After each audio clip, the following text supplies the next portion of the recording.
था जो हमारे क्लास में ही हुआ था और उस वक्त जो है वो इस तरह से तफसीली गुफ्तगू के लिए मौका नहीं था, वक्त नहीं था।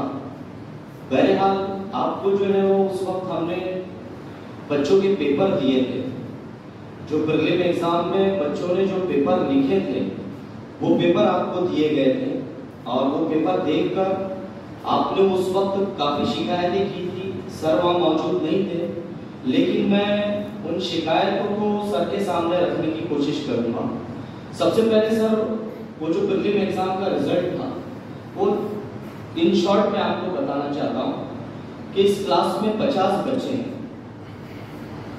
50 बच्चों में 5 बच्चे जो है वो ये क्लियर पास हुए, 8 बच्चे एक सब्जेक्ट में फेल थे, 10 बच्चे 2 सब्जेक्ट में फेल थे और 5 बच्चे जो है वो 3 सब्जेक्ट में फेल थे और बकिया तमाम बच्चे यानी तकरीबन आप समझिए 20 के ऊपर 20 से 22 बच्चे जो है वो 4 से लेकर 10 सब्जेक्ट में फेल थे। रिजल्ट देखने के बाद काफी अफसोस हुआ। अफसोस क्यों हुआ? उसकी वजह यह है कि ये ए डिवीजन का रिजल्ट था। 10वीं ए जो सेमी इंग्लिश के 50 बच्चे हैं और उन बच्चों में 22 बच्चे ऐसे थे जो 4 से लेकर 10 सब्जेक्ट में फेल थे। आप उसके गवाह हैं, आपने पेपर देखे हैं। तो इन बच्चों को हम स्कूल का क्रीम समझते हैं। बी और सी डिवीजन हमारा कमजोर बच्चों में नॉर्मली जो है वो शुमार होता है।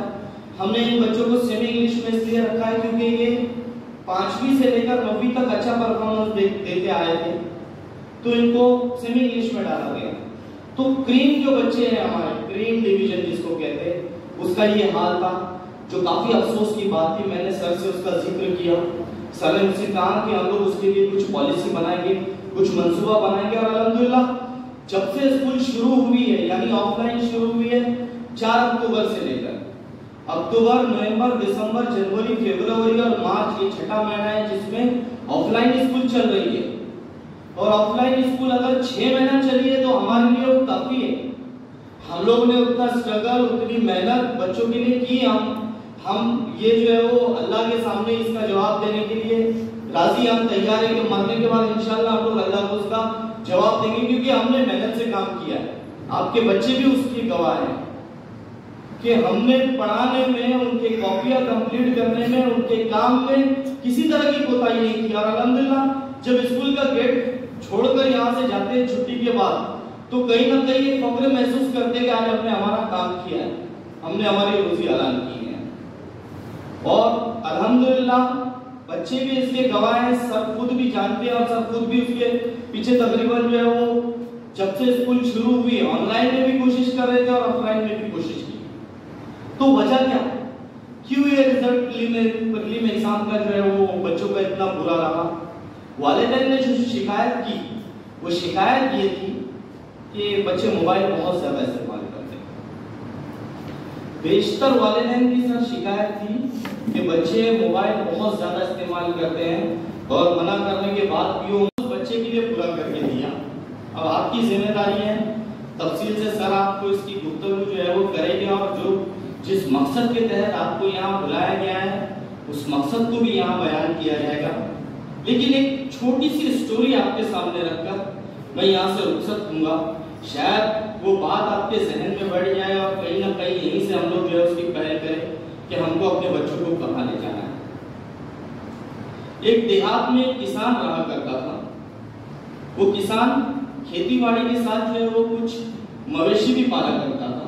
जैसे कुछ उसके पास गाय थी, कुछ बकरियां थी और कुत्ते वगैरह जैसे जानवर रहते वो उसके पास थे। उसने मजीद जो है वो उसमें इजाफा किया, एक उम्दा किस्म की भैंस खरीद कर लाया उसने।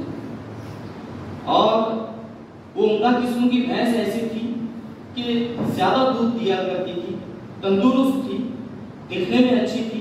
उसने जाकर उसको जो है वो तबेले में बांध दिया। अब ज्यादा दूध वाली भैंस उसने जो है वो उसकी जांच करके जो है उसको खरीदा था। भैंस लाने के बाद उसने तबेले में उसे बांधा। बांधने के बाद 1 दिन, 2 दिन, 3 दिन उसने उसका दूध बराबर हासिल किया जिस हिसाब से उसने उसको खरीदा था। कुछ दिनों बाद जो है वो भैंस ने दूध देना जो है वो कम कर दिया। मतलब जहाँ 2 बाल्टी दिया करता था वो भैंस जो है वो 1 बाल्टी दूध देने लग गई। ये किसान परेशान हो गया कि अभी 2 रोज हुए, 3 रोज हुए और भैंस का दूध जो है वो कम हो गया, क्या किया जाए। उसने जो है वो जानवरों का जो डॉक्टर आता है उस डॉक्टर को लाया। डॉक्टर से जो है वो भैंस को चेक कराया, उसने उसके इलाज करने की कोशिश किया। डॉक्टर ने चेक किया, कोई बीमारी नहीं। डॉक्टर ने कहा कि इसे कोई बीमारी नहीं, कुछ भी नहीं है इसे।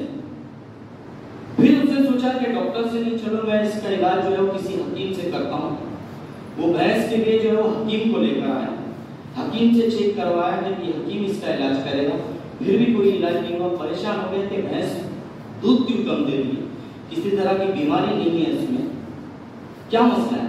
परेशान हाल जो है वो वहां बैठा हुआ था अपने खेत के किनारे, जो है वो परेशान सर पर हाथ देकर कि इतनी उम्दा किस्म की भैंस मैंने लाया और भैंस का ये हाल है कि वो दूध कम दे रही है। वहां से एक साहिल का गुजर हुआ, एक फकीर का, जो काफी देखने में जो है वो परहेजगार इंसान लगता था। उसने उस किसान को परेशान हाल देखा और देखने के बाद उससे सवाल किया कि भाई क्या मामला है, क्यों परेशान बैठे हो। किसान ने कहा कि कुछ नहीं, ऐसे ही मुझको आप बोले परेशान लग रहे हो, आप अपना मसला बताइए, इंशाल्लाह मैं इसको हल करने की कोशिश करूंगा। किसान ने पूरा माजरा जो है वो बताया कि मैंने इस किस्म की भैंस लाया, तबेले में बांधा, 2 दिन जो है उसने दूध अच्छा दिया, तीसरे दिन से दूध जो है वो कम होना शुरू हुआ। मैंने उसका काफी इलाज कराया पर इलाज जो है वो सही तरीके से नहीं हो रहा है। डॉक्टर आए, हकीम आए, उन्होंने कहा कि भैंस को कुछ नहीं हुआ है। तो उस साहिल ने, उस फकीर ने सवाल किया कि आपने भैंस को कहाँ बांधा है। तो बोले मैंने तबेले में बांधा। तबेले में बांधा है, पर कहाँ बांधा है, तबेले में किस जगह पर है। तो बोले एक कुत्ते के बच्चे के बाजू में बांधा है। तो जैसे ही साहिल ने सुना, उस फकीर ने सुना कि कुत्ते के बच्चे के बाजू में बांधा है, तो उसने सिर्फ एक जुमला कह दिया कि कुत्ते के बच्चे की रस्सी जो है वो क्या कर दो, टाइट कर दो। क्या कहा, कुत्ते के बच्चे की रस्सी जो है वो टाइट कर दो, उसको खींच कर बांधो। किसान गया, कुत्ते के बच्चे की रस्सी जो उसने क्या किया, टाइट किया, खींच कर उसे बांधा। दूसरे दिन से देखा तो भैंस जो है वो जैसे कि वैसे दूध दे रही है, जिस हिसाब से उसने उसको लाया था उस हिसाब से दूध मिलना शुरू हुआ। क्या मसला, क्या समझ में आया इस कहानी से आपको? क्यों भैंस का दूध कम हुआ था? कुत्ते का बच्चा जो है वो क्या कर रहा था, दूध पी रहा था। मसले का हल हुआ। आज मसला वही है आपके सामने। मैं कहना चाहता हूं ये कि आप रस्सी टाइट कीजिए, बैरेक्स यहाँ पर मौजूद है, रस्सी टाइट कीजिए, आप रस्सी खींचिए। किस चीज से रस्सी खींचिए? आप रस्सी खींचिए बच्चे के मोबाइल।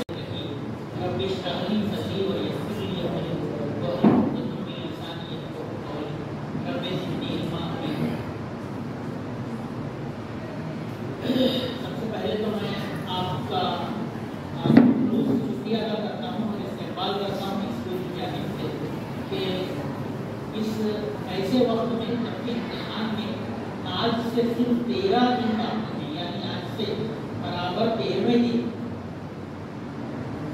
इम्तिहान इंशाअल्लाह बच्चों का पहला पेपर हो जाएगा।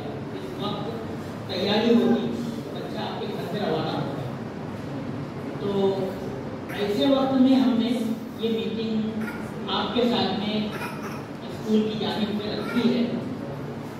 आप समझ सकते हैं कि ऐसे वक्त में हमने आपको बुलाया है तो कुछ बहुत ज़रूरी बात होगी।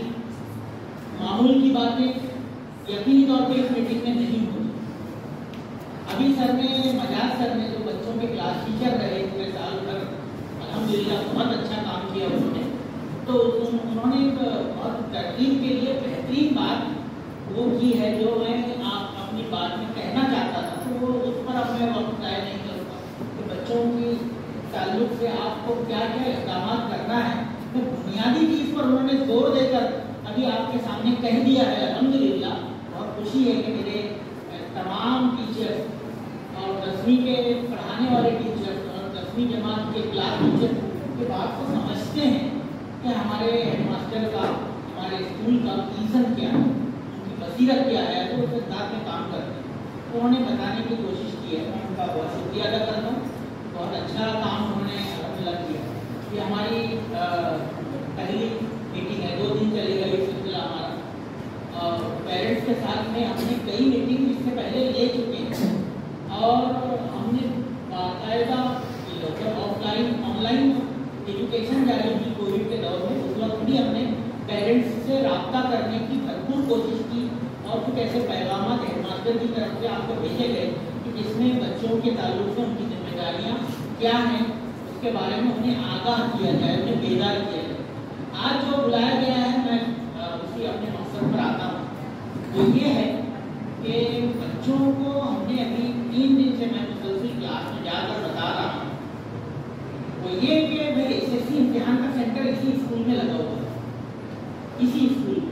ये बोर्ड की नई पॉलिसी है इस साल के लिए, सिर्फ इस साल के लिए, क्योंकि कोरोना की वजह से तालीमी निज़ाम मुतासिर हुआ है। बच्चों पर, उनके पेरेंट्स पर, समाज पर, माशरे पर कुछ बुरा असर पड़ा है। तालीम के कई जो है जो नुकसान हम उठा चुके हैं तालीम के ताल्लुक से, तो अब मज़ीद नुकसान नहीं उठा सकते। तो अब मुझको एक बात बताएं कि भाई ठीक है, मैंने कह दिया, डायरेक्ट मैंने बात ही वहीं से शुरू की है ताकि मैं आपके सामने अपनी तफसीली बात कर सकूँ।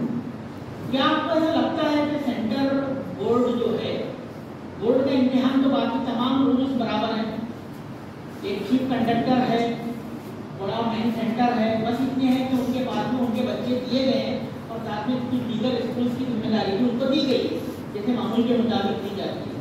पेपर वैसे सील बंद लिफाफों में आएंगे, वैसे ही आंसर कॉपी पहले आधा घंटा पहले दी जाएगी, वैसे ही 15 मिनट पहले सवालिया पर्चे का लिफाफा खोल कर दिया जाएगा। ये कोई सवालिया पर्चा स्कूल में नहीं बना है, मैंने लिफाफा खोलने की और सील काटने की बात की है, तो इसका मतलब आप समझ सकते हैं कि ये सब बोर्ड ने तय किया है। क्योंकि बोर्ड एग्जाम जैसा हो रहा है पूना में, जहाँ पे पेपर छपते वहाँ के वो सेंटर कस्टोडियन सेंटर पे आ चुके हैं। कस्टोडियन सेंटर पे वो इम्तिहान के सेंटरों पे उस दिन पहुँचाए जाएंगे, हर रोज बराबर जैसा होता था ये सब है।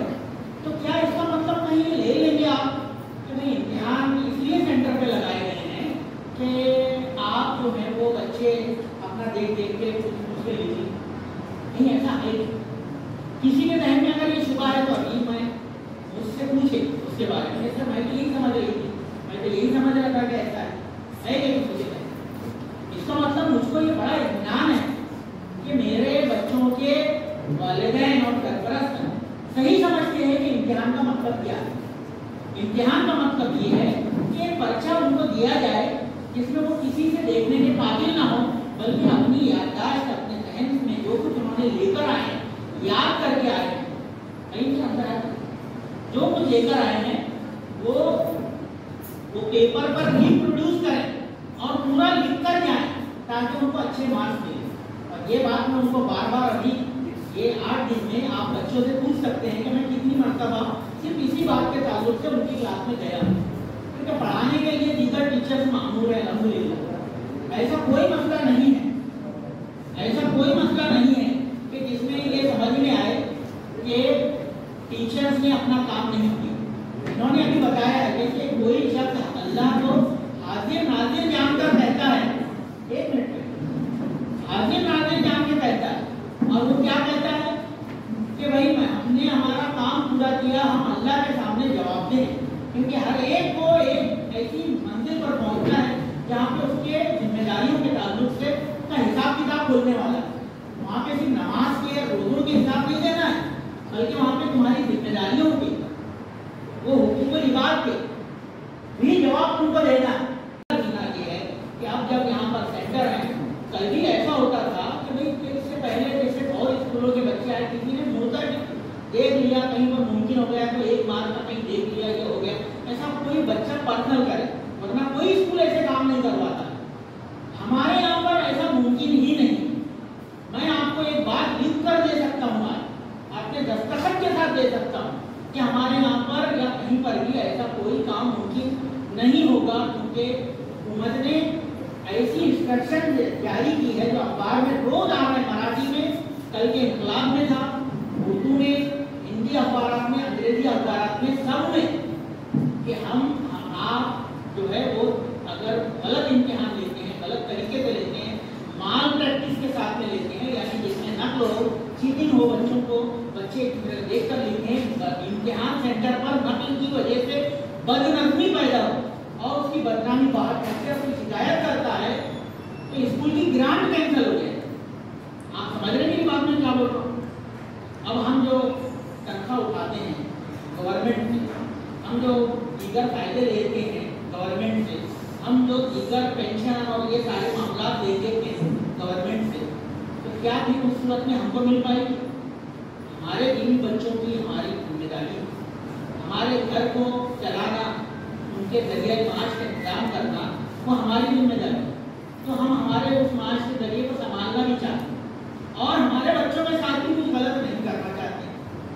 हुकूमत ने पहले से बार बार ये कहा, उनका मकसद ये था कि भाई आपको सेंटर दिए जाएंगे ताकि बच्चे तनाव मुक्त माहौल में इम्तिहान, stress free exam. Stress free exam का मतलब ये होता है कि बच्चों के जहन में कोई तनाव ना हो, उनको टेंशन ना हो। और ये जो करीब रखने का मतलब या ये सेंटर पे ऐसा लगता था गवर्नमेंट को कहीं कोई कोरोना की लहर बाकी ना हो, तो इस वजह से ऐन वक्त पर अगर ऐसे कुछ असरार हो तो बच्चे बहुत दूर ना जाएं जहाँ पे उनको वबा लाहक होने का खतरा हो। तो इसलिए उन्होंने उनके मोहल्लों में जहाँ पे वो पढ़ रहे हैं या करीब है उनसे, वहाँ पे सेंटर रखवाने का पॉलिसी बनाया 20 साल के लिए। अब क्लियर हो गई पूरी पॉलिसी, तो उसमें कोई गवर्नमेंट का कोई गलत मतलब नहीं था, कोई नाजायज तरीके करवाने का मतलब नहीं होता। एक मिशनरी काम करती है तो एग्जाम के लिए, जिसको एसएससी बोर्ड कहा जाता है, और उन्होंने पूरे गाइडलाइन बना दी, 26 रूल बनाए हैं उन्होंने। उन 26 रूल में सबसे पहला यही है जो मैंने बताया कि इम्तिहान सेंटर पे कोई बदतमीजी नहीं होगी। उसके लिए उन्होंने पूरा 1 घंटा पहले स्टूडेंट्स को हॉल सेंटर पे बुलाया। 11 बजे का पेपर का टाइम है, सॉरी 10:30 का टाइम है, तो 9:30 बजे तकरीबन आपके बच्चे को यहाँ पर पहुँचना होगा। 9:30 बजे से 9:30 बजे का टाइम है पेपर का,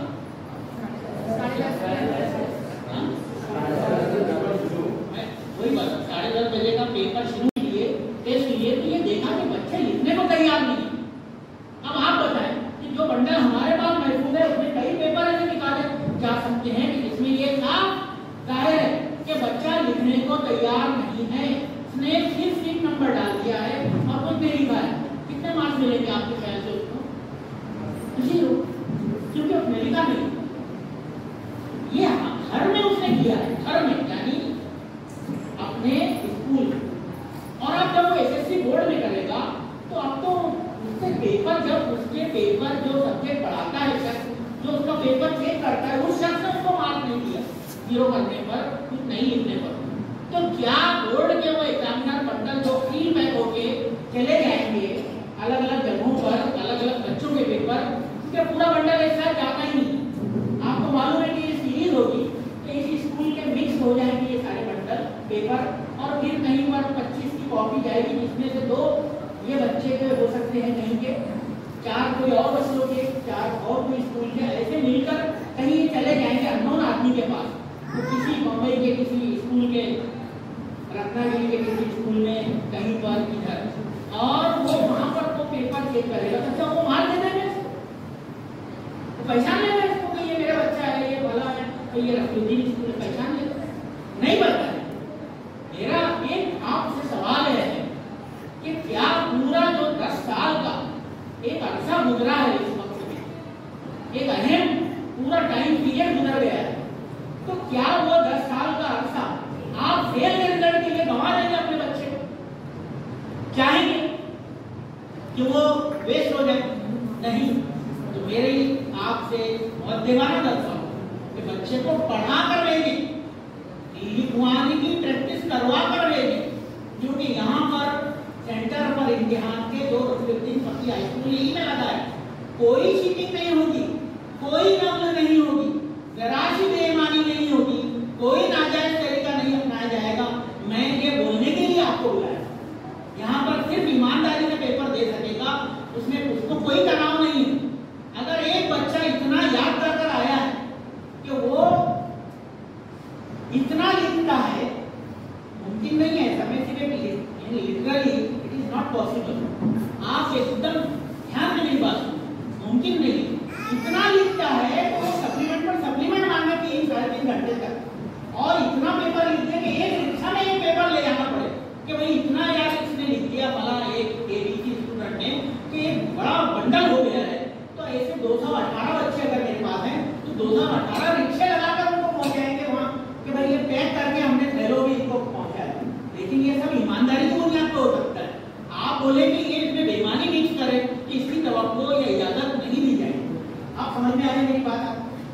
सब ईमानदारी की बुनियाद और उसके लिए उसको पढ़ कर आना, तो मेहनत करके आना पड़ेगा।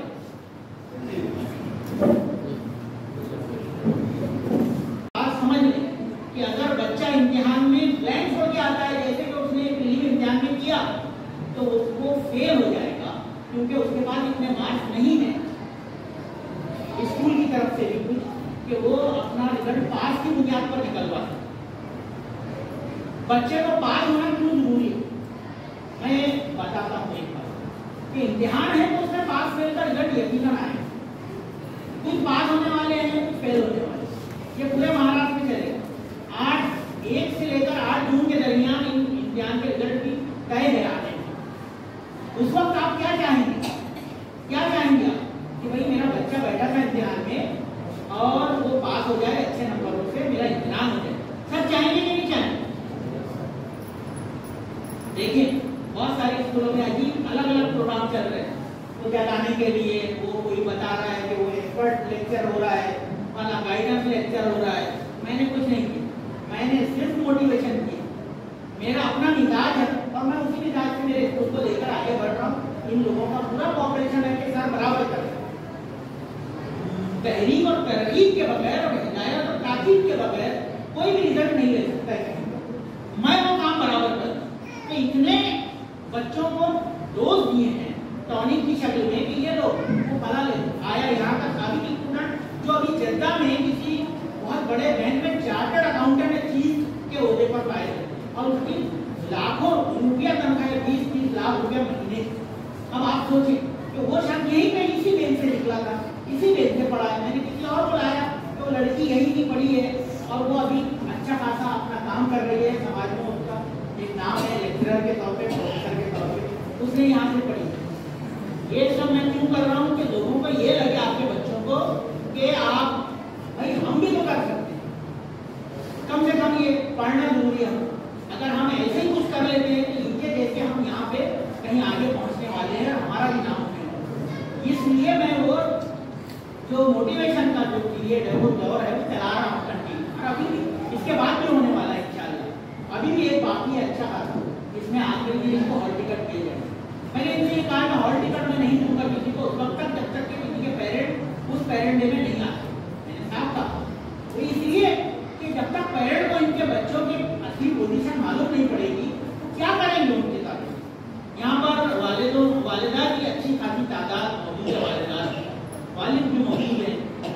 किसी का भाई आया है, लेकिन मैं ये चाहूँगा कि भाई को यहाँ पर वो उतना अकोमोडेशन में नहीं देना चाहता, लेकिन मेरा ये कहना है कि अभी ठीक है आ गए तो मैंने बैठाया, लेकिन घर पर जाकर वो बताओ कि किस वजह से बुलाया गया था।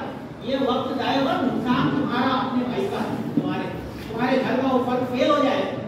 अगर आपने अपने अभी भी नहीं जागे, ठीक है बहुत सोए, बहुत वक्त जाए किया आपके बच्चे ने, आपने उसकी तरफ से बहुत सर पे नजर कर लिया, बहुत सारी बातों का नजरअंदाज कर दिया, लेकिन अब वो वक्त नहीं बचा है कि आप अपनी बात को अपने बच्चे के ताल्लुक से नजरअंदाज करो। इसलिए आपको आज मैंने कहने के लिए ये सब बुलाया है। इनके ओरल इम्तिहान का सिलसिला अब शुरू हो रहा है, अभी कल साइंस प्रैक्टिकल हुआ है, लेकिन उसमें भी मार्क्स कब मिलेंगे, जब कुछ लिखेगा तो जब उसको मार्क्स मिले। किसी को तोहफे में नहीं दिए गए और तोहफे में दे भी दिए गए मार्क्स, तो पास होने के लिए वो मार्क्स काफी नहीं है, उसको अपना पेपर लिखना जरूरी है, क्योंकि मार्क्स का पूरा फैसला तहरीरी इम्तिहान के तहरीरी पर्चों की बुनियाद पर होगा। आप ये सोचते हैं कि भाई उधर ओरल के मार्क्स है, उसके बाद प्रैक्टिकल के मार्क्स हैं, कैसे पास हो जाएगा? नहीं होगा वो पास। आपको ध्यान देना पड़ेगा कि आपका बच्चा कितना पढ़ रहा है, क्या लिखने के काबिल हुआ है, क्या वो जो कुछ याद किया है वो लिख के याद किया है, क्या वो लिखने के काबिल है, क्या जो कुछ उसने याद किया उसको रिप्रोड्यूस कर सकता है कि पेपर में, क्या उसके पास टाइम बचेगा क्या? अगर आधा घंटा ज्यादा मिल रहा है या 15 मिनट ज्यादा मिल रहे हैं, क्या वो वाकई उस वक्त को बेहतर अंदाज में इस्तेमाल इम्तिहान हॉल में करेगा क्या? ये तमाम सवालात पर आपको गौर करना पड़ेगा, जब ही आपके बच्चे की कामयाबी मुमकिन है।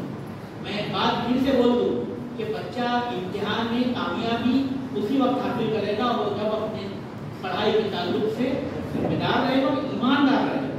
अगर वो यहाँ पर आया और ब्लैंक आया तो कुछ नहीं लिख पाएगा, क्योंकि ऐसा माहौल इम्तिहान सेंटर पे कभी ही नहीं बनने वाला है। पूरे 12 दिन हमारा सेंटर रहेगा, 12 दिन महीने भर चलेगा ये इम्तिहान। लेकिन उसमें 12-13 पर्चे हैं अलग अलग मीडियम के, अलग अलग सेक्शन के। वो पर्चे बराबर यहाँ पर होने वाले हैं। लेकिन आपको ध्यान रखना पड़ेगा कि आपका बच्चा पढ़कर आया तो पास होगा, अगर वो लिखने के काबिल है तो वो पास होगा, अगर वो जवाब सब अटेंड करता है तो पास होगा। अगर उसने 1 मार्क का भी सवाल छोड़ के आ रहा है, 2 मार्क का भी छोड़ के आ रहा है, तो उसके बारे में आप गारंटी मत रखिए कि पास होगा, क्योंकि पता नहीं उसने जो बाकी लिखा है वो सही लिखा है।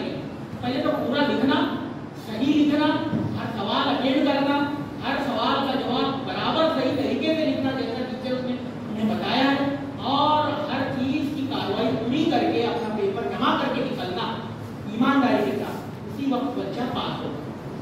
और आप चाहेंगे कि आपका बच्चा ऐसे हालात में, मैंने एक और हालात का कल जिक्र किया बच्चों, वो हालात क्या है कि एक तो ये कि 8वीं क्लास में जब ये बच्चे थे उस वक्त कोरोना आ गया आखिर फिर जब ये 9वीं क्लास में गए तो इनका कोई स्कूल नहीं हुआ, और हुआ भी तो थोड़ा दिन हुआ फिर बंद हो गया। इस तरीके से इनका साल चला और ये पास हो गए।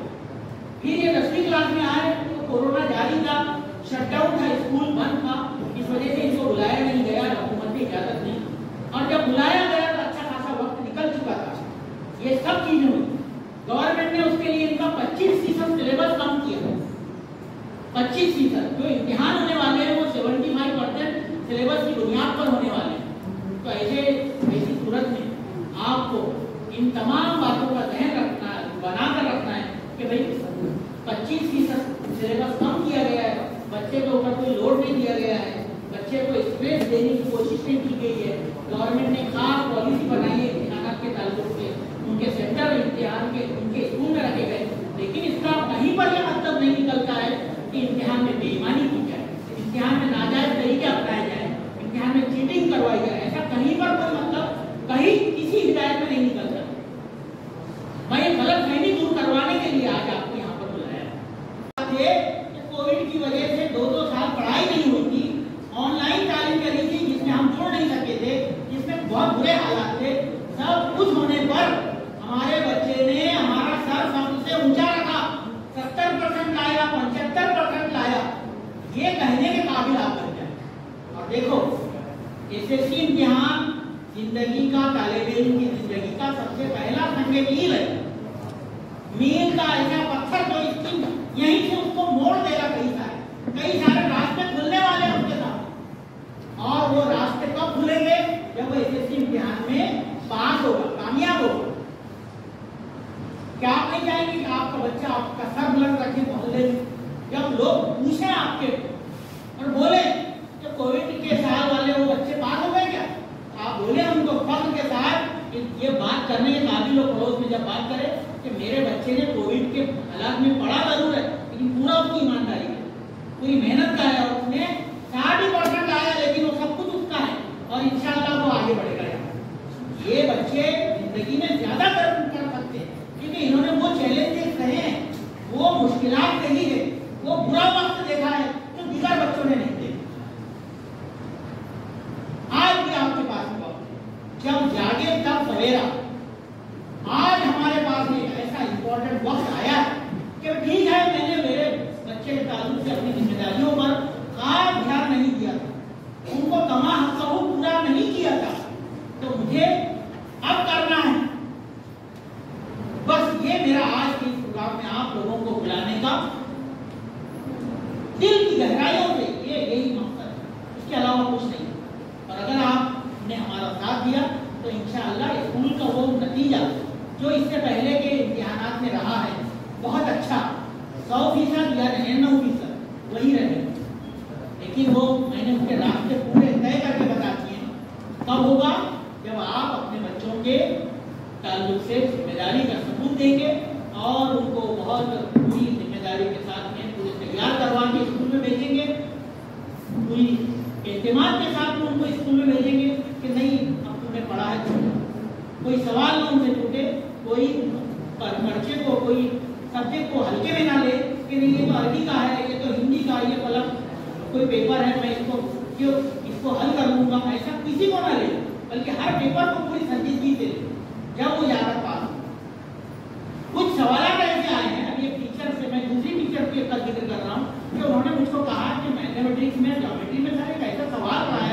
पिछले 5 वर्षों में कि जिस पर सिर्फ वो सवाल अटेंड कर रहे हो किसी तरह, तो उस पर उसको 4 मार्क्स देते हैं। आप बताएं, आप बोलेंगे 1 मार्क 2 मार्क की बात में मैं आ गया, कतरा कतरा करके दरिया बनता है। एक मार्क करके 35 बनते हैं, एक मार्क करके 60 और 70 बनते हैं, एक मार्क करके 75 यानी डिस्टिंक्शन बनते हैं। 74 आया तो आप बोलते हो उसको बच्चे को कि 1 मार्क कम पड़ जाएगा तुम्हारा, 1 मार्क था वो, तुमने उसको लाइटली ले लिया। 75 लाते तो डिस्टिंक्शन आता, 34 लाए होते, 1 मार्क कर लिए होते तो तुम्हारा 35 आ गया होता, तुम पास हो गए होते। 1 मार्क और 1 मार्क बोलने का फर्क, एक मार्क की कदर करना हमारे बच्चों को सीखना चाहिए। और इंशाअल्लाह ये बहुत एक बड़ा समंदर बनेगा सलाहियतों का, बेहतरीन मेहनतों का, कि जिसमें हमारे बच्चे मुस्तकबिल में इसके आदी बन जाएंगे। मैं कोई ये नहीं बोल रहा हूँ, ये तो पहली मंजिल है, ये कोई आखिरी मंजिल नहीं है। इम्तिहानात का सिलसिला तो यहाँ से अब शुरू होने वाला है, और अगर यहीं पे इन्होंने हिम्मत हार दी तो फिर जिंदगी का सामना कैसे करेंगे। इसलिए आज वक्त है कि इनको हिम्मत के साथ भेजें, कोई तनाव नहीं है, कोई बात नहीं है। वक्त पर ये बातें आपको बताई जाती तो हो सकता है कि किसी को परेशानी होती, उसको स्ट्रेस होता कि यार मैं क्या करूँ, यार उसको बड़ा परेशानी हो रही वक्त पर कि मैं कैसे मैनेज करूँ, स्कूल में कुछ होने वाला नहीं, और पता चला कि स्कूल ही सेंटर भी है। तो हमने आपको पहले बता दिया ताकि आप उसके लिए अपने बच्चे को तैयार करवा के भेजें, मेहनत करवा के भेजें, जो कुछ है याद करवा के भेजें। घर में बहुत सारे घरों में बोले कब तक पढ़ रहा था बच्चा, 12:30 बजे बैठा रहा था, तो बोले 12 बजे तो बैठा क्या टाइम एंड फिश मामला। अस्सलाम वालेकुम रहमतुल्लाहि व बरकातहू। बच्चों कैसे हो?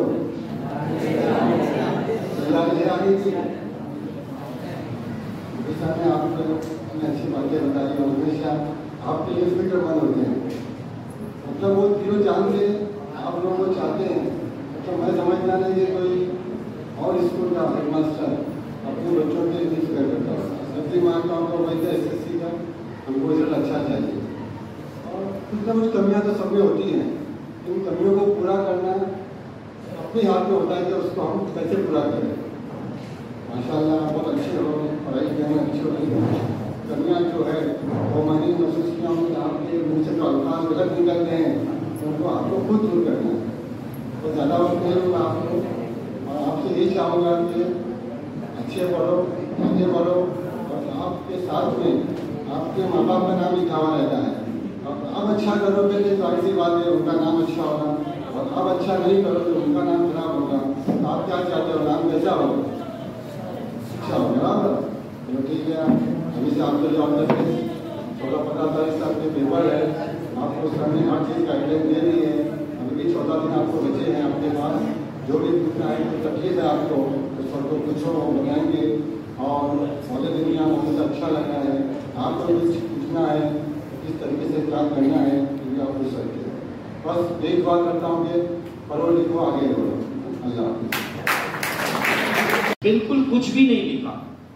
क्या वजह रही आप समझिए। हम लोग तो समझते हैं कि जो 4 अक्टूबर से यहाँ पर ऑफलाइन स्कूल शुरू हुई, 4 अक्टूबर से शुरू हुई, अक्टूबर, नवंबर, दिसंबर, जनवरी, फरवरी और मार्च, 15 मार्च तक स्कूल चलेगी। और इंशाल्लाह हम लोग कोशिश करेंगे कि इसको 14 मार्च तक चलाएं।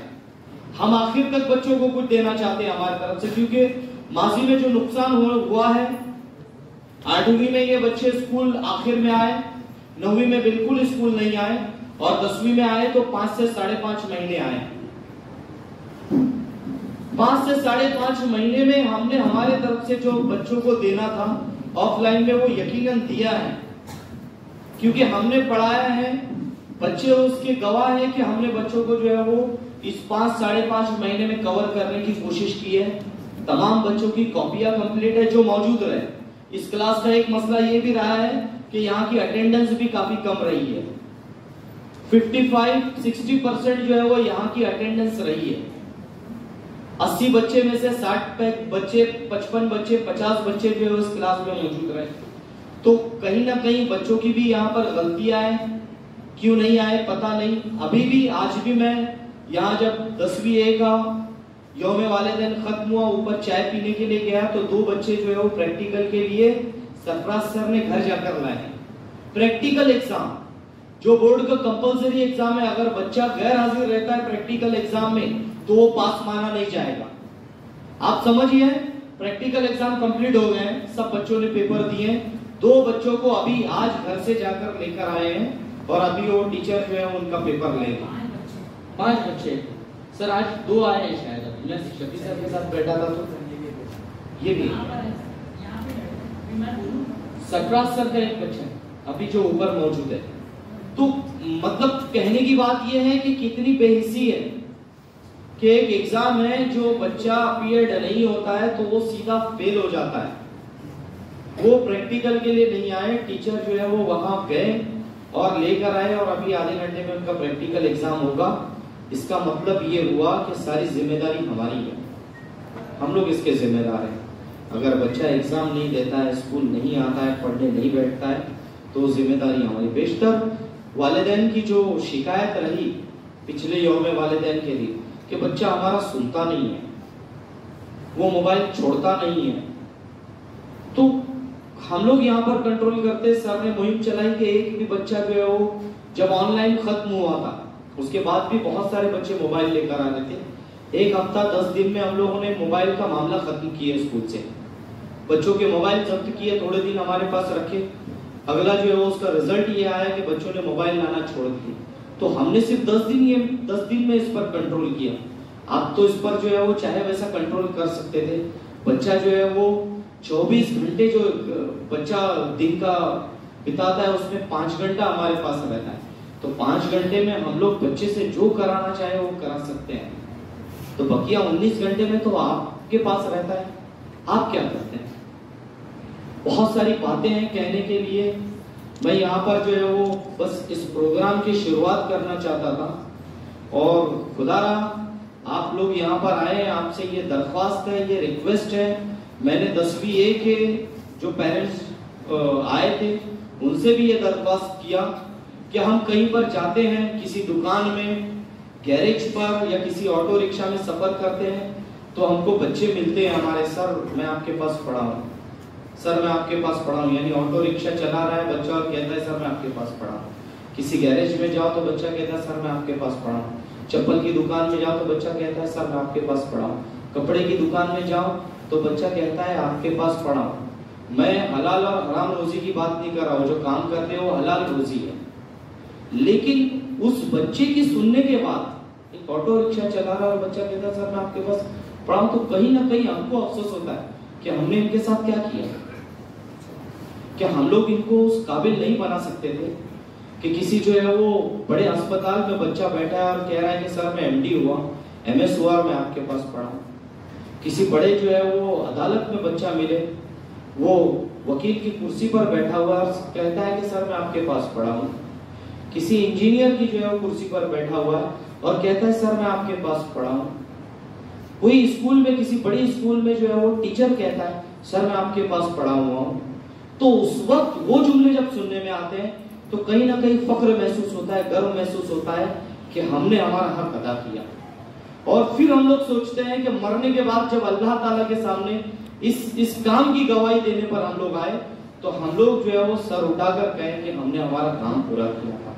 मैं आपको कई मिसालें दे सकता हूँ, मैं करंट की जो है वो आपको मिसाल देता हूँ सर, हकीकत आपको बयान कर रहा हूँ कि ये खंडूपाड़े पर जो है वो 2-3 दुकान में गया, एक चप्पल की दुकान में गया चप्पल खरीदने के लिए, तो बच्चा कहने लगा सर मैं आपके पास पढ़ा हूँ। हकीकत बयान कर रहा हूँ आपको। फिर एक कपड़े की दुकान में ऐसे ही हुआ, एक गैरेज पे ऐसे हुआ। मेरे साथ मेरा दोस्त था, बोले मजाज, बोले कोई गैरेज में ही है, कोई ऑटो रिक्शा चला रहा है, कोई चप्पल की दुकान में, कोई बोले कपड़े की दुकान में।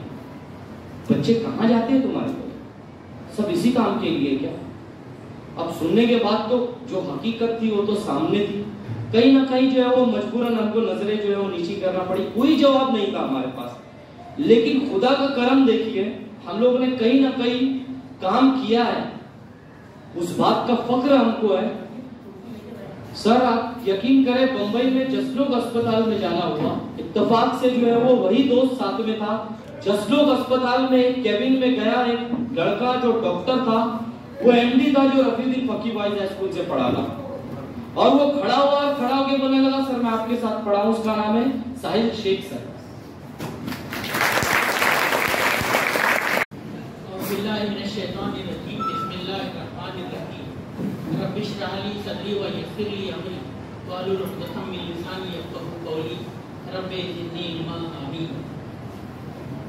आज हमारी दावत पर खास तौर से तशरीफ लाए तमाम वालिदैन और सरपरस्त और मेरे अजीज तलबा, मेरे बच्चों, मेरे भाइयों और बहनों, अस्सलाम वालेकुम। आज का ये दिन आपको हैरत हो रही होगी कि इम्तिहान में सिर्फ, अगर किसी ने टाइम टेबल देखा होगा तो इम्तिहान में सिर्फ और सिर्फ आज से 13 दिन बाकी रह गए हैं। मैं मजाक बुरे सर का शुक्रिया अदा करता कि उन्होंने बहुत काम मेरा आसान किया। आसान इसलिए किया कि कुछ बातें अर्ज कर दी, साथ ही साथ एक बात के, एक सिक्के के दो पहलुओं को उन्होंने बताया कि कहाँ पर क्या सुकून मिलता है, इस तरीके से हम लोगों को खुशी मिलती है। एक दुकान पर गए, जायज़ और हलाल रोजी दोनों भी है। एक प्लम्बर का काम करता है, मैंने किसी प्लम्बर को मेरे घर का अगर वाटर पंप खराब हुआ, नल का कुछ मसला आया तो बुलाया, तो मुझको आके सलाम करता है, पैसे देते वक्त 100-150 रुपये कम लेता है और कहता है कि सर आपने मुझको पढ़ाया है। तो मेरे 100 रुपये कम होने का मुझको खुशी नहीं होती है, बल्कि दुख होता है कि मेरे यहाँ का एक शख्स जो है वो प्लम्बिंग के मिट्टी के इसके काम में नहीं है, भले ही वो मेहनत की रोजी कमा रहा है। और एक खुशी होती है कि मैं कहीं पर बैंक में गया हूँ और उसके पीछे जो कैशियर बैठा है वो मुझको सलाम करते कहता है कि भाई सर आपने मुझको पढ़ाया है। तो वो जो खुशी उस वक्त होती है, वो डॉक्टर साहिल शेख जो हमारा स्टूडेंट है, एमडी किया है उसने, तो उस वक्त उससे मिलने में जो खुशी होती है। और एक कार के गैरेज पर जब वो ग्रीस मार के मैकेनिक नीचे से कार के नीचे से निकलता है और मैं उसे देखता हूँ तो मैं बोलता हूँ, क्या बेटा यहाँ, अरे सर सलाम वालेकुम, कुछ रुपया कम दे देना, आपने हमको पढ़ाया है। तो हमको क्या उस वक्त दुख होता है। ये दोनों दुख का और खुशी का जो नक्शा हमारे साथी ने खींचा, वो आपकी तरगीब और तहरीर के लिए, इसका कोई ऐसा मकसद नहीं है कि किसी का दिल दुखे।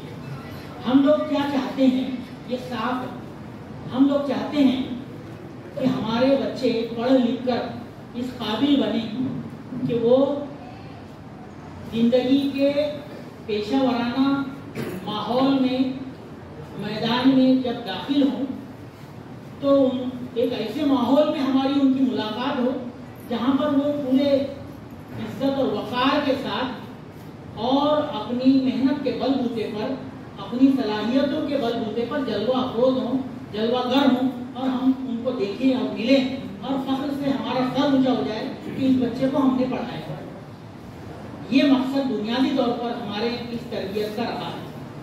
हम सिर्फ किसी को 10वीं पास का सर्टिफिकेट, SSC पास का एक बोर्ड सर्टिफिकेट इसके ऊपर लिखा हुआ हो कि भाई ये पास हो गया बच्चा, ये लेकर बाहर भेजना नहीं चाहता। और हमने अल्हम्दुलिल्लाह इतनी 6 साल की यहाँ की उसकी जिंदगी में, जब आपने हमारे हवाले किया था 6 साल पहले 5वीं जमात में, क्योंकि हमारे पास 5वीं जमात पहली जमात कहलाती है, तो उस वक्त से जो आज तक 6 बरस हुए हैं, तो हमारा मकसद यही था, क्योंकि आपकी तवक्कुआत ये थी कि ये सिर्फ तालीम याफ्ता ना बने, बल्कि कुछ इसके अंदर मेहनत आए, अखलाकियात की इसको तालीम मिले, कुछ कदरे मालूम हो, एहतराम हो अदब की, कि वो अपने असातिज़ा का भी एहतराम करे और घर पर वालिदैन का भी एहतराम करे।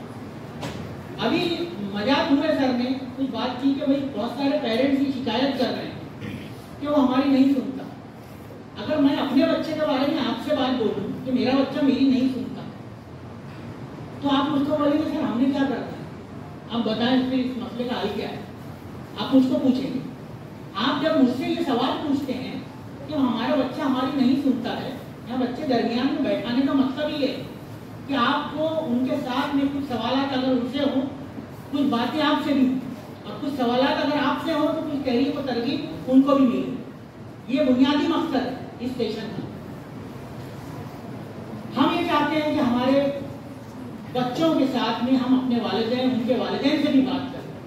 और आज का मौका क्यों जरूरी है, जाते जाते आप कहें कि भाई अभी 15 दिन इम्तिहान में, 15 दिन से बहुत कम रह गए हैं, आज से 13वें दिन उर्दू का पेपर इनका होने वाला है 15 तारीख को, और इस वक्त पेपर तकरीबन शुरू हो चुका होगा, लिखना शुरू कर चुके होंगे इंशाल्लाह।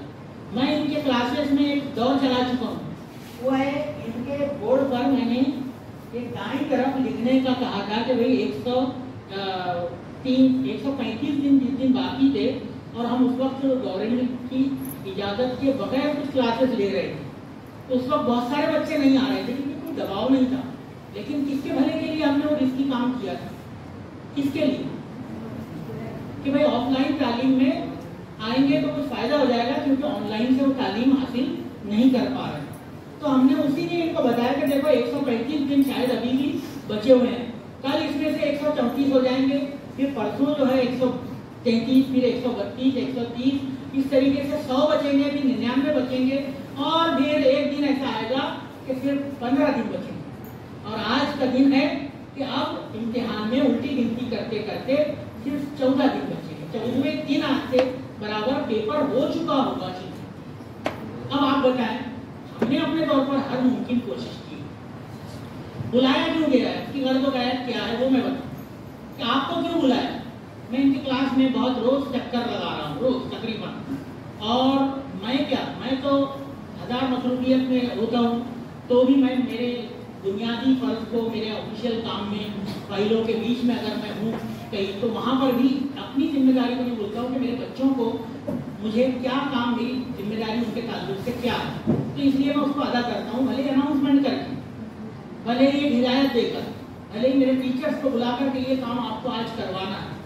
अभी मुझको ये बेहिसी का वर्ड इस्तेमाल किया हमारे मजाक पूरे करने, मैं क्या लफ्ज़ पे बहुत ध्यान देता हूँ, मैं उससे एक लफ्ज़ आगे बढ़कर बेशर्मी बोलूँगा।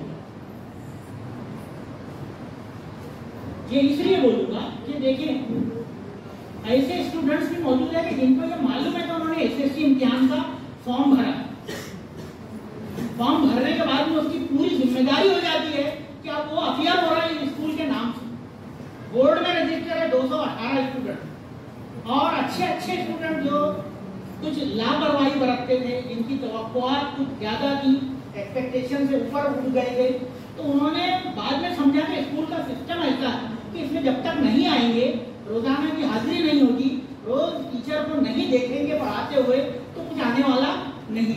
और उन्होंने उसकी अहमियत को समझकर पूरी रेगुलरिटी लाई, हमने उनको कुछ नहीं कहा। आप जरा सा उसके बारे में जरा सा मुझको शक शुबा नहीं।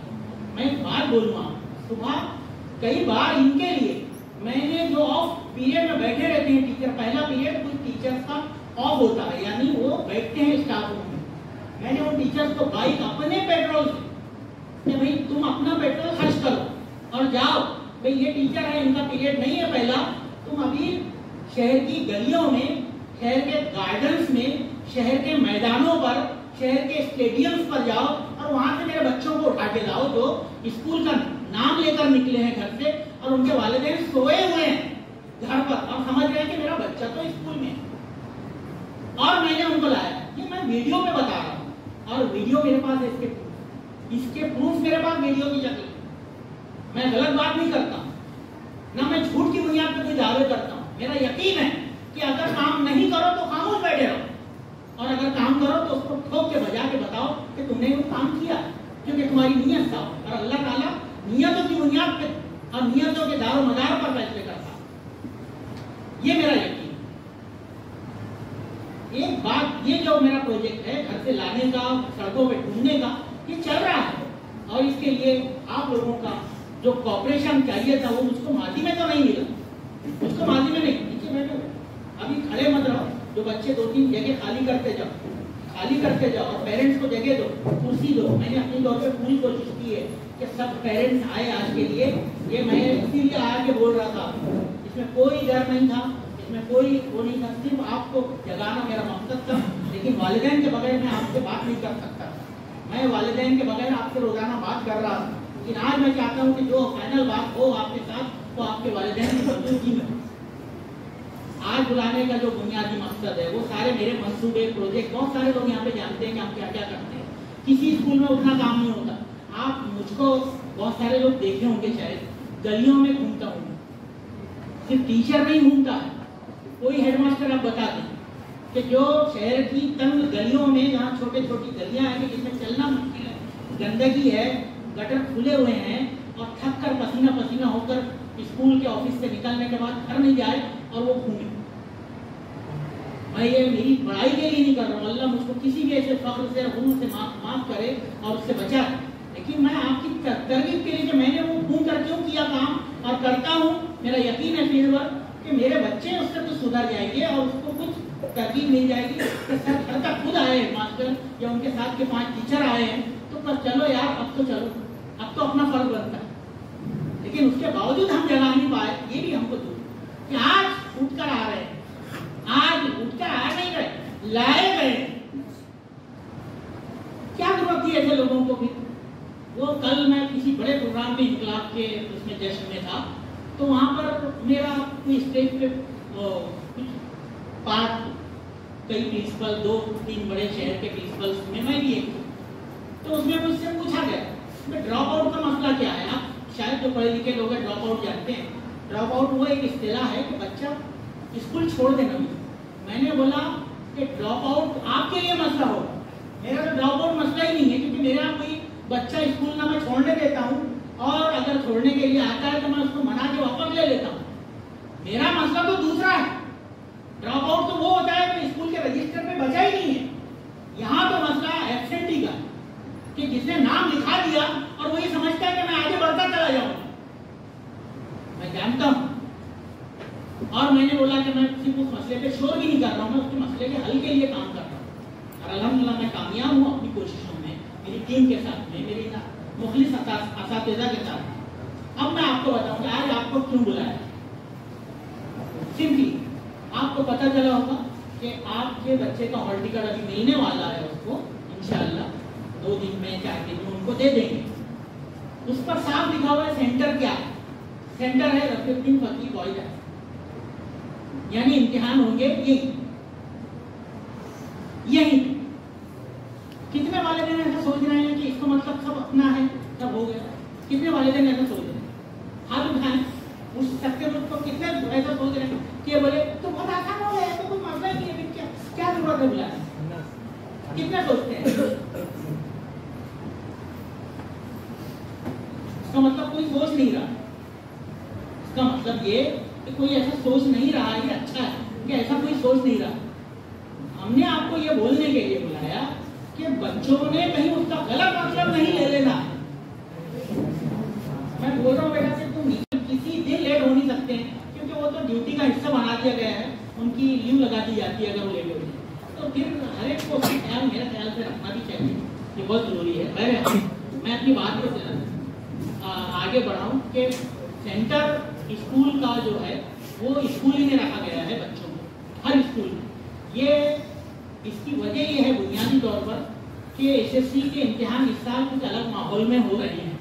तो माहौल तो जो कोरोना का था वो खत्म हो चुका है अल्हम्दुलिल्लाह। ये अल्लाह का बड़ा एहसान है कि उसने वो सारे बुरे दिन बुरे वक्त की जो है वो यादें अब भुला दी हैं और हम अब आगे नए हौसले के साथ में बढ़ रहे हैं।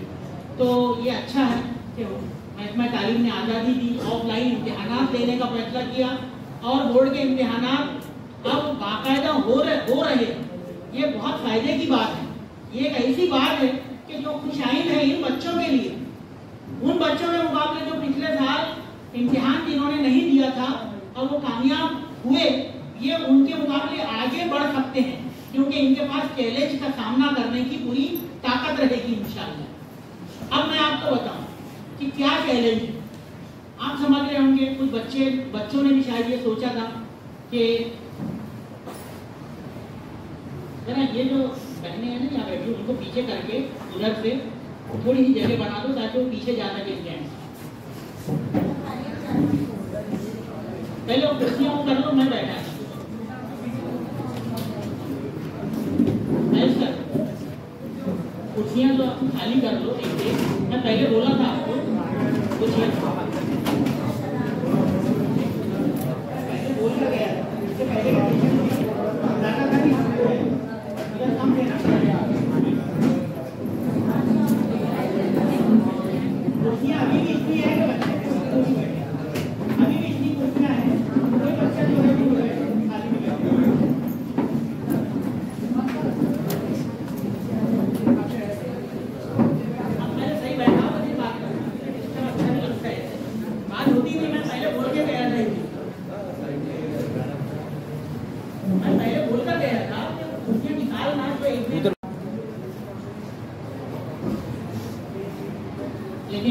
का सेंटर इसी स्कूल में लगा है। इसी स्कूल का मतलब है कि हर बच्चे को इम्तिहान का सेंटर उसके स्कूल ही में दिया गया है। पूरे महाराष्ट्र में जो 15 लाख के करीब स्टूडेंट्स इस साल अपियर होने वाले हैं, कोरोना की वजह से जो हालात पैदा हुए हैं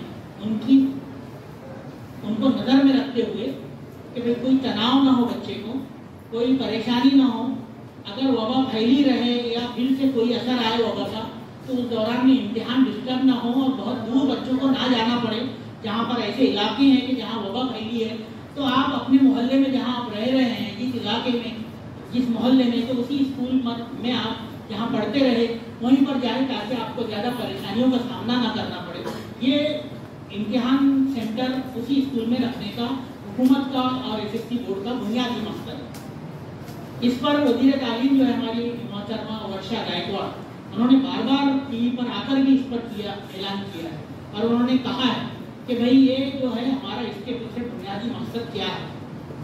अब अगर उसको कोई गलत समझता है, कोई उसको ये लेता है कि भाई मैं इसलिए यहाँ पर रखा गया हूँ कि मैं अपने आज़ाद कुछ कर लूँ, ना कोई चीटिंग कर लूँ, नाजायज तरीके अपना लूँ, कोई स्कूल ये समझ लेता है कि ये तो इसलिए दिया गया है ताकि अपने हिसाब से कुछ भी कर लिया जाए, इम्तिहान के उसूलों को बालाए ताक रखकर और गलत तरीके से इम्तिहान ले लिया जाए। तो ये उन लोगों की, उन स्कूलों की, उन पेरेंट्स की, उन बच्चों की, उन असातिज़ा की नाअहली है, ना समझी है कि वो ऐसे बात गलत अंदाज में ले रहे हैं। इम्तिहान हर हालत में इम्तिहान होता है, इम्तिहान हर हालत में इम्तिहान होता है। इम्तिहान का मतलब ये है हमारे जदीद दौर में कि इम्तिहान बच्चा याद करके आए, घर से पढ़ के आए, साल भर की तैयारी करे और फिर एक इम्तिहान में वो शरीक हो, एक टेस्ट में, जिसमें उसको याददाश्त की बुनियाद पर जो कुछ उसने याद किया है, जो कुछ उसने अपनी तैयारी की है घर पे रहकर, वो इम्तिहान में वो अपीयर हो, उसमें लिखे और उस बुनियाद पर वो कामयाबी हासिल करे। ये इम्तिहान है। इम्तिहान ये नहीं हो सकता कि कोई बच्चा आए और यहाँ पर कुछ देख कर लिख ले कि भाई मेरी तो स्कूल है, मैं जो भी करूँगा तो अपने हिसाब से कर लूँगा कुछ भी। ऐसा नहीं है। तो आपको ये ध्यान में रखना चाहिए कि अगर आपके बच्चे का इम्तिहान सेंटर ये लगा है, तो हमने किसी टीचर ने मुझको मशवरा दिया है पहले कि भाई सर हम वक्त में बता देंगे, किसी और वक्त में बता देंगे, यानी एक दिन पहले, क्योंकि बच्चे पता नहीं क्या गलत लेंगे। मैंने बोला एक दिन पहले मत बताओ, तो आप और गलत करोगे कि ये सेंटर है आपका, और एक दिन पहले जाके वो जो तैयारी है उनका सारा जोश खत्म हो जाए, सारा जज्बा खत्म हो जाए और वो कुछ और गलत सोच कर आ जाए और फिर यहाँ पर आकर मुंह देखते बैठे रहे, ब्लैंक पेपर छोड़ के चले जाएं, खाली सवालात ना हल करें और कुछ ना लिखें और फिर फेल हो जाए। हम ये कतई नहीं चाहते और इसीलिए हमने फैसला किया कि भाई मैंने उनसे हिदायत दी उनको कि आप बताओ उनको कि सेंटर इसी स्कूल में लगा है और कुछ ऐसा गलत नहीं होगा कि जो आप तवक्को करते हैं, आमतौर पर सोच लेते हैं कि इम्तिहान अपनी स्कूल में लगा। इनको ये मिसाल दी गई कि आप जो इससे पहले इम्तिहान हुए हैं तो उसमें कोई बेईमानी करने की हमने कोशिश की थी क्या? घर में जो हुए, तो जो प्रीलिम इम्तिहान हुआ, जो होम एग्जाम हुए यहाँ पे, तो क्या उसमें आपने कुछ देख के लिख पाए क्या?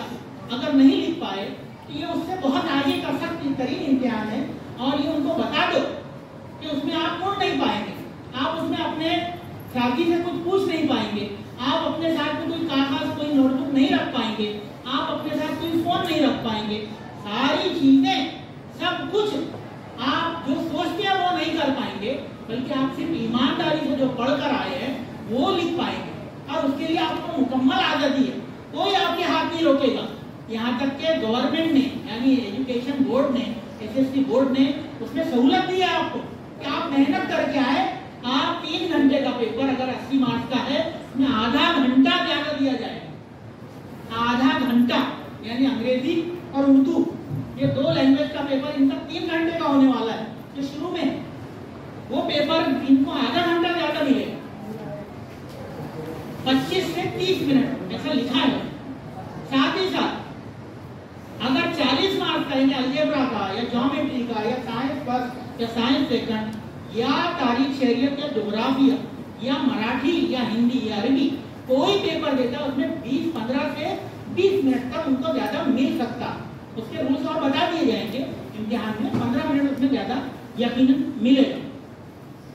कहने का ये मतलब है कि ये सब ईमानदारी से लिखने के लिए मिलेगा, कि ये करने के लिए मिलेगा कि ज्यादा है, चलो चलो पीछे के जेब में निकाल लो, अभी जो तुमने लाए थे वो नोटबुक जो तुम साथ में लेकर बैठे थे उसमें से लिख लो। ऐसा कोई होने वाला है? कोई सोचता है कि ऐसा होगा? अगर सोचता है तो गलत सोच रहा है। ऐसा कोई नाजायज तरीका इसमें अपनाया नहीं जाएगा। आपको सिर्फ और सिर्फ ईमानदारी की बुनियाद पर बच्चों को इम्तिहान में लिखना है। इसलिए अगर वो तैयारी करके नहीं आते हैं तो वो ब्लैंक पेपर छोड़ देंगे, उनका पूरा नुकसान हो जाएगा। और आप उसको बताएं कि ये इम्तिहान 1 साल का नहीं, ये इम्तिहान जो आज देने की ये तैयारी आज पूरी मुकम्मल हो चुकी है 14 दिन पहले, इस इम्तिहान में उनके 10 बरस की मेहनत मुशक्कत, आपका 10 बरस का सब्र और हौसला, आपके 10 बरस की इस्तिकामत लगी हुई है। ये 1 साल का इम्तिहान नहीं। अगर आज ये इम्तिहान जाया कर देता है बच्चा और फेल हो जाता है, तो इसका मतलब ये कि वो अपने 10 बरस की मेहनत पर पानी फेर देता है। होना है आज से या 13वें दिन इम्तिहान होना है। हमने वो जो मैंने बताया था कि दिन गिनते थे हम, मैंने बताया था कि हमने उल्टी गिनती गिनी थी। 135 दिन बचे हैं, 132 दिन बचे हैं, 100 दिन बचे हैं, 99 दिन बचे हैं। ये मैं गिन के बताया। इसका क्या मकसद था?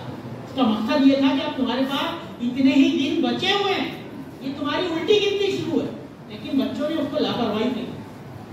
मैं यहाँ पर मसाइल पर बात करने के लिए खड़ा ही नहीं, लेकिन मसाइल को बताना कि हमने उनको हल करने की कोशिश किस तरह की।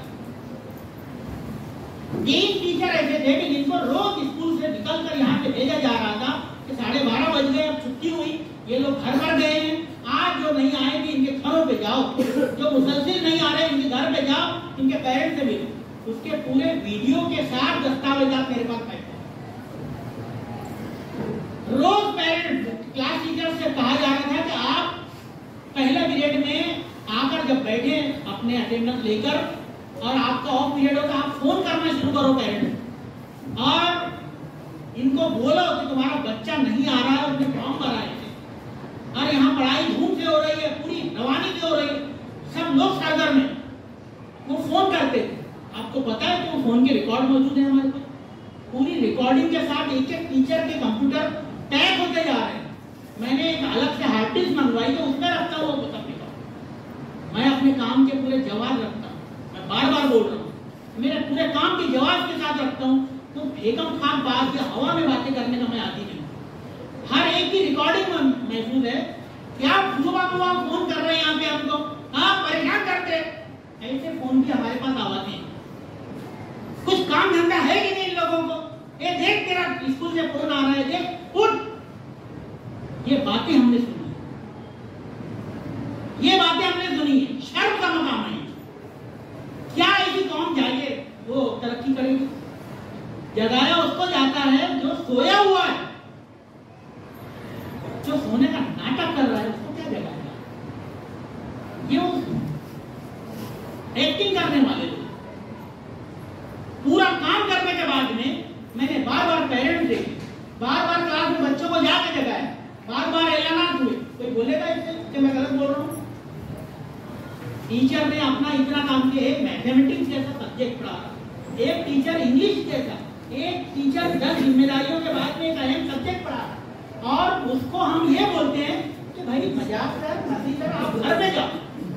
और वो सर हम करके बोलता है कि सर मैं जाता हूँ, आपने बिल्कुल उनको काम दिया, मेरे बच्चों का काम। और वो चला जाता है घर पे फिर से, और वहां से 5 बजे घर पे पहुंचता है अपने बच्चों के लिए, जो उसकी अपनी फैमिली है। क्या बोलेंगे आप? किस स्कूल में हुआ काम? मैं चाहूँ तो मेरे ये स्कूल एडमिनिस्ट्रेशन पर जो इंतजाम में 12 वर्षों से इस स्कूल के प्रिंसिपल की हैसियत से संभाल रहा हूँ, पूरी किताब लिख, छोटे-छोटे मजमून लिख दे रहा हूँ। किताब लिख सकता हूँ मैं, इतना मैंने दर्द सहा है। वो पेरेंट्स की तरफ से, जिनकी तरफ से कोई रिस्पॉन्स नहीं मिला। ये बच्चे जो जिनके घर पर आज तक भेज रहे हैं, और आज क्यों बुलाया कि आप अभी भी 12 दिन बचे हुए, 12 दिन बचे हुए, देखो पढ़ लो, अभी भी पास हो जाओगे। नहीं पढ़ोगे तो ये यहाँ पे 3 घंटे बैठे रहेगा, जिसका दुख मुझको भी होगा। मुझको मेरे टीचर को जो ड्यूटी करते रहेंगे घूम घूम के उस ब्लॉक में, तो ये सीसीटीवी कैमरे की जद में जो मैं बोल रहा हूँ वो कैमरे में रिकॉर्डिंग, वो पूरी कैमरे में, हर क्लास में कैमरे लगे। और कोई मामला होता है, कोई शिकायत आती है तो पहले सीसीटीवी कैमरे के वो डीवीआर मांगती है पुलिस। आपको लगता है अब कि मैं कुछ गलत होने दूंगा? किसी को लगता है होने दूंगा मैं गलत? इसलिए तो इसलिए उस बात को अपने रहन से, अपने गुमान से दूर कर दें कि नहीं, बिल्कुल नहीं होगा। यहाँ जो कुछ करना है वो ईमानदारी से करना है हमारे बच्चों को। और उसके लिए क्या जरूरी है? पढ़ाई करना, उसके लिए वक्त देना जरूरी है, उसके लिए हमारे बच्चों को रोजाना वक्त देकर पढ़ना जरूरी है। और देखो, जब जागे तब सवेरे, अभी भी वक्त गया नहीं है, अभी भी बहुत वक्त बाकी है।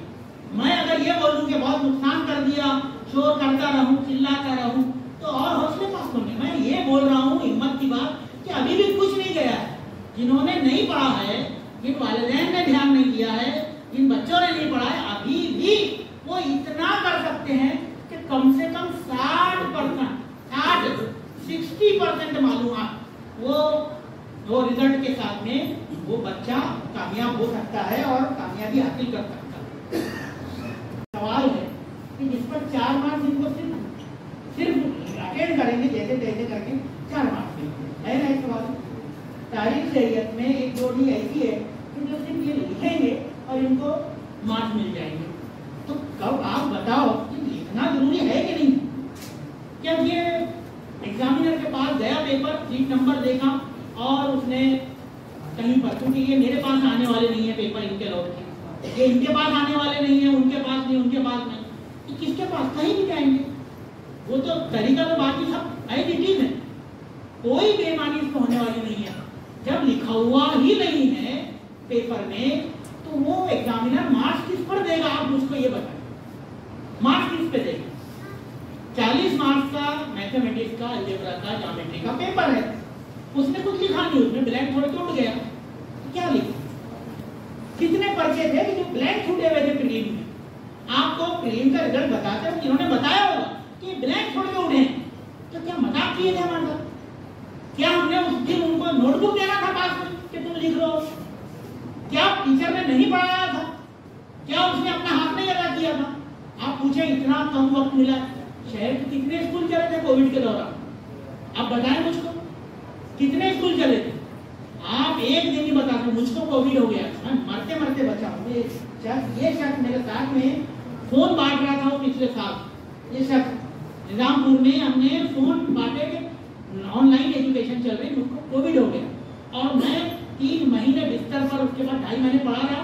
तो उस दौरान में भी मैं जैसे तैसे रिक्शे में डाल के उसको स्कूल में लाते थे कि भाई साइंस मुझको करना है, मेरे बच्चों की निगरानी का काम मुझको करना है, क्योंकि स्कूल बंद करने की इजाजत नहीं, बच्चों को आने की और टीचर को आने की मुमानियत थी। हेडमास्टर अब क्यों यहाँ पे रहते? कौन देगा कुर्बानी में ये? अगर मैंने दिया है तो मैं उसको हम ठोक कर बोलता हूँ कि हाँ मैंने दिया, मैंने इसके लिए अपनी जान को खतरे में डाला, तो फिर मैं क्यों ब्लेम चाहूँ? तो कल मैनेजमेंट मुझसे पूछे, समाज मुझसे पूछे कि रिजल्ट आ गए 8 जून में करा, आपकी स्कूल का रिजल्ट कितना रहा? और मैं बोलूँ कि मेरी स्कूल का रिजल्ट 35% रहा। कितना खराब है आपका रिजल्ट, आप तो बहुत मेहनत करते हैं, तो क्या मेरे मेहनत करने पर रिजल्ट आ जाएगा? आ जाएगा क्या? आप बताएं ना मुझको। मेरे मेहनत करने पर नहीं होगा, जबकि सबके बच्चों के मेहनत करने पर होगा और बच्चों के हमारी बातों को सुनने पर होगा, पेरेंट्स का सपोर्ट हासिल करने के बाद होगा। और वो चीज अभी तक मैंने नहीं देखी। प्रीलिम इम्तिहान के इतने खराब रिजल्ट के बाद में भी पेरेंट ने ये लापरवाही के बताए। मैं सबको उस कैटेगरी में नहीं रखता, लेकिन अपने दामन में, अपने गिरेबान में झांक कर देखें कि क्या आपने वाकई अपने बच्चे के ताल्लुक से जितनी बातें मैं स्कूल में की हैं, जो मैं बयान कर रहा हूँ, क्या उसका 1.1% अदा करने की कोशिश की है? कल ये बच्चे वेस्ट हो जाएंगे तो मैं कब तक क्या जिम्मेदारी लूंगा इनकी? मैं बोलूंगा कि ठीक है, नहीं पढ़े उन्होंने, आखिर में छोड़ दूंगा। किसको सामना करना है उनकी नाकामी के साथ? उन बच्चों का किसको सामना करना? कितनी इतने के बावजूद पढ़ाई के साथ साथ इनको क्या चीजें सिखाने की कोशिश नहीं की गई? आप इनसे पूछें कि भाई कंप्यूटर कोर्स के लिए किसी एक्सपर्ट को लाए, इंजीनियरिंग कोर्स की मालूमात के लिए किसी एक्सपर्ट को लाए, डॉक्टरी की मालूमात के लिए किसी डॉक्टर को लाए, चार्टर्ड अकाउंटेंसी की मालूमात के लिए किसी चार्टर्ड अकाउंटेंट को लाए। ये सारी मालूमात इनको साल भर में हमने अलग सेशन ऊपर से ला के इनको दिया कि नहीं चलो बच्चों सीखो, तुमको कुछ काम में आएगा। लेकिन ये कब होगा? जब ये पास हो गए बोर्ड इम्तिहान, नाकाम होने वालों के लिए नहीं। तो अभी भी बहुत वक्त है कि बच्चे पास हों। ये सारा जो पूरी एक्सरसाइज, ये पूरी वर्जिश जो आज की जा रही है फिर से एक मरतबा, जबकि पेरेंट डे का सिलसिला सब स्कूलों ने बंद कर दिया, इस स्कूल ने जारी रखा। उसकी वजह यही है कि हम हमारे बच्चों को और उनके पेरेंट को जगाना चाहते हैं। अगर उनसे कोई ना वो हो रही है, सुस्ती हो रही है, तो वो ध्यान में रखें कि वो ना करें और अपने बच्चों के ताल्लुक से अपनी जिम्मेदारियों को निभाएं और उनको पढ़ने की ताकीद करें, उनका टाइम टेबल बना कर दें, उनको समझाएं कि अब एक एक मिनट कीमती है, अभी दिन गिन रहे थे, अब मिनट गिनोगे, घंटे गिनोगे, और ये तरीके से आप उनको उनकी कामयाबी का रास्ता हमवार करोगे।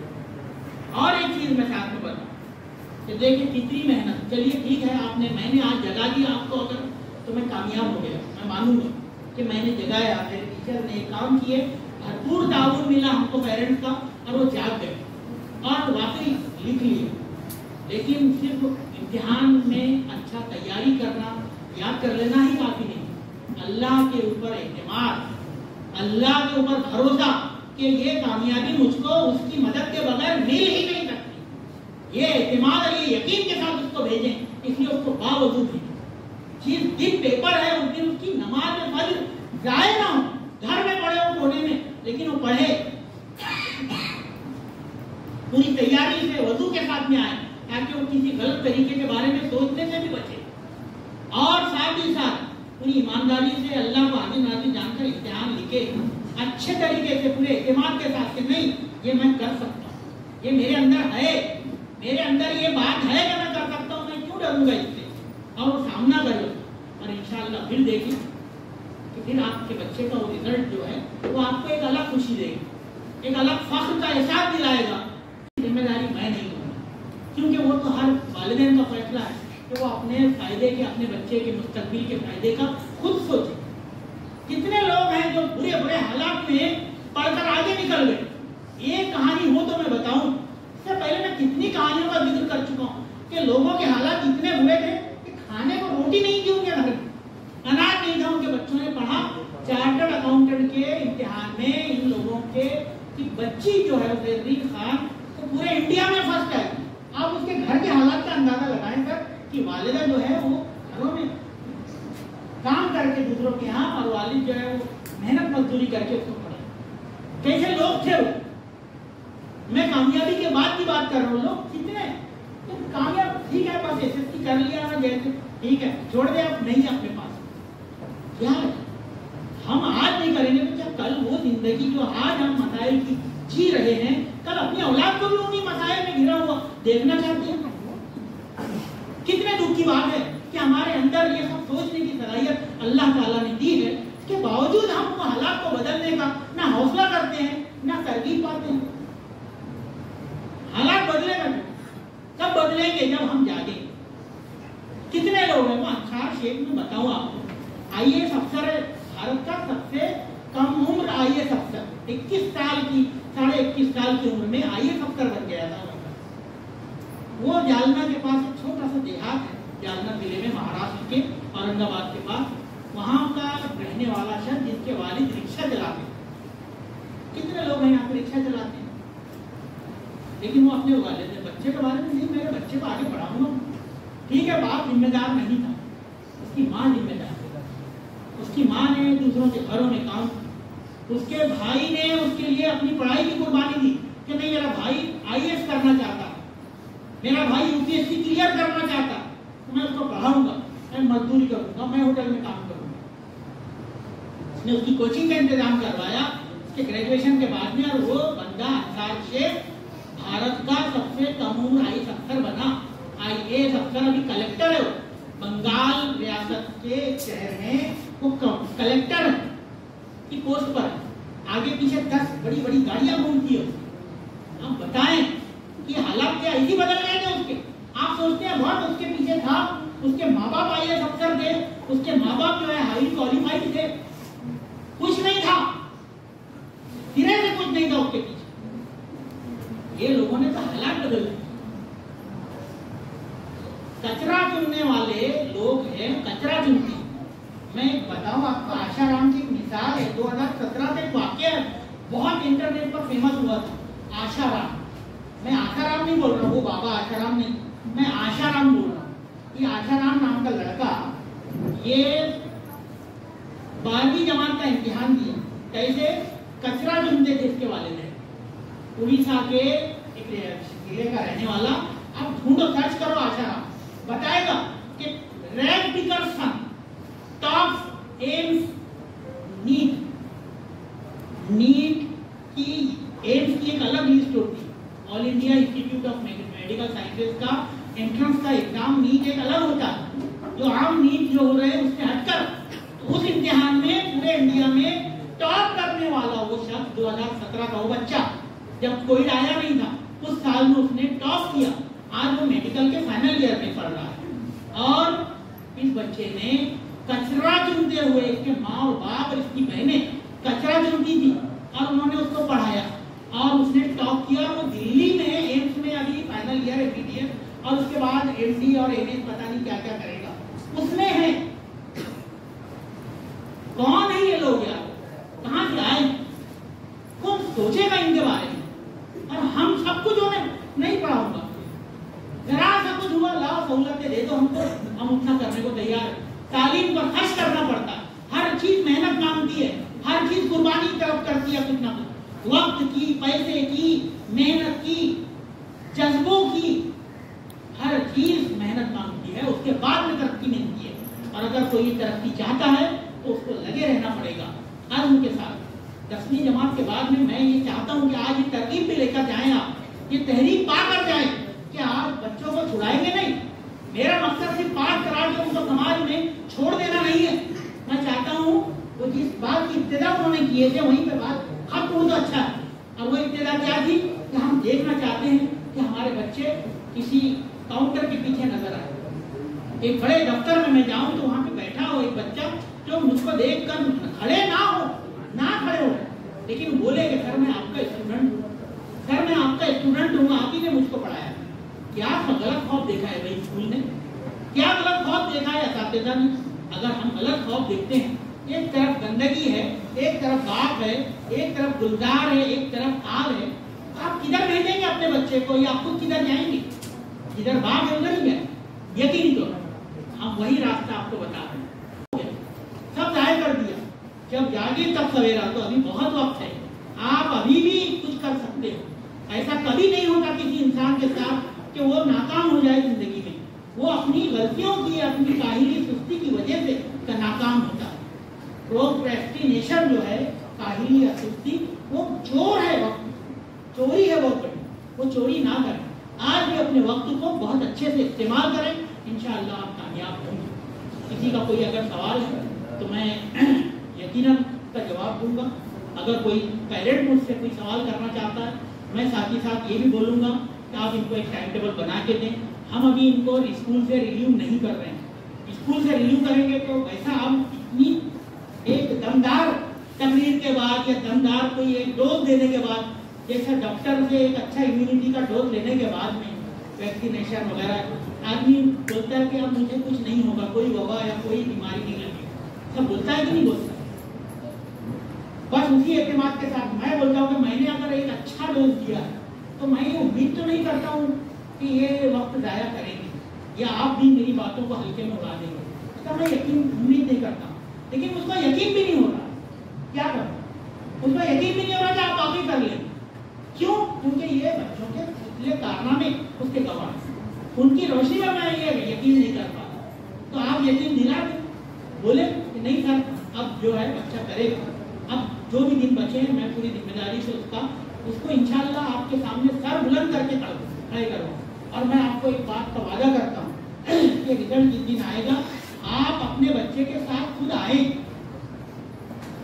खुद पेरेंट से उस दिन फिक्र रखेंगे एक वक्त रखेंगे कि इसी वक्त में आपके बच्चे का रिजल्ट आपके हाथ में दिया जाएगा, तो ये सर को बुलंद करके फख्र के साथ में आप हमसे वो हासिल करें कि नहीं सर आपने बोला था, देखो आज करके बताया। और ये वक्त नामुमकिन नहीं है, nothing is impossible in the world. वो नामुमकिन में भी बहुत दो वर्ड ऐसे हैं, आई एम पॉसिबल, जो बोलता है आई एम पॉसिबल, मैं मुमकिन, तो वो मुमकिन करके दिखाने का ये वक्त है। अब बहुत कुछ हो चुका है, लेकिन अभी बहुत कुछ होना बाकी है। आप चाहेंगे कि आपके बच्चे पास हों तो आपको मेहनत करना पड़ेगा, उनके साथ में लगना पड़ेगा, और जितना कुछ आज यहाँ पे दिया गया है उसको लेकर जाएं, उसको ज़ाया ना होने दें।